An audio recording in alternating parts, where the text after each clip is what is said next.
കായംകുളത്ത് മത്സരിച്ചപ്പോൾ കാലുവാരി എന്ന് തുറന്നു പറഞ്ഞ് മുൻ മന്ത്രി ജി സുധാകരൻ. കായംകുളത്ത് 2001 താൻ തോറ്റത് കാലുവാരിയത് കൊണ്ടാണെന്ന് ജി സുധാകരന്റെ ആരോപണം. കായംകുളം താലൂക്ക് വരെ പ്രഖ്യാപിച്ചിട്ടും വോട്ട് കിട്ടിയില്ലെന്ന് സുധാകരൻ പറഞ്ഞു.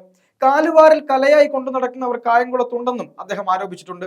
പാർട്ടി കേന്ദ്രമായ പത്തിയൂരിൽ CPIM പ്രവർത്തകരുടെ വീട് ഒരു വിഭാഗം എറിഞ്ഞു തകർത്തു. മനസ്സിൽ ഒന്ന് കരുതുക, പുറകിൽ ഉടുപ്പിനടിയിൽ കഠാര ഒളിപ്പിച്ചു പിടിക്കുകയും കുത്തുകയും ചെയ്യുന്നു. ഇതാണ് പലരുടെയും ശൈലി. ഇടതുപക്ഷക്കാരുടെ മനസ്സ് ശുദ്ധമായിരിക്കണമെന്നും സുധാകരന്റെ മുന്നറിയിപ്പ്.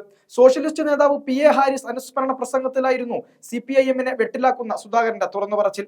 നേരത്തെയും കായംകുളത്തെ കാലുവാരലിനെ കുറിച്ച് സുധാകരൻ പറഞ്ഞിട്ടുണ്ട്. കായംകുളത്തെ തോൽവിയുമായി ബന്ധപ്പെട്ട് ഗുരുതരമായ ആരോപണങ്ങളാണ് സുധാകരന്റെ ഭാഗത്തു നിന്നും ഉണ്ടായത്. കായംകുളത്ത് മത്സരിക്കുമ്പോൾ ഓരോ ദിവസവും കാലുവാരൽ നേരിട്ടു. CPIM നേതാവ് KK Chellappan election committee secretary ആയിട്ടും തനിക്കെതിരെ നിന്നു. തനിക്ക് വോട്ട് ചെയ്യരുതെന്ന് നടന്നു പറഞ്ഞു. 300 വോട്ടാണ് ആ ഭാഗത്തു നിന്ന് തനിക്ക് ലഭിച്ചത്. കായംകുളത്ത് മത്സരിച്ചപ്പോൾ RSS-ഉം SDP-യും എല്ലാം വോട്ട് മറിച്ചുവെന്നും സുധാകരൻ വ്യക്തമാക്കി.